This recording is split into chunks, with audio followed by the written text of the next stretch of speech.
Hello, and welcome. In today's video, I will show you how to turn on voice navigation on Google Maps. To do this, it's very simple. You have just to go to Google Maps, and after that, go and click on your picture on the top right of the screen. And after that, go and click on Settings. And after that, go click on App and Display. Sometimes you can find that option here, but if you can't find it here, you can find it in navigation. So in navigation, as you can see, there is sound and voice.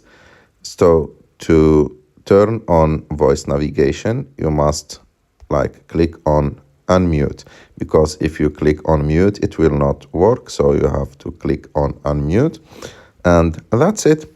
I hope that you like this video. If you like this video, don't forget to subscribe to our channel, to like this video, and see you in the next one.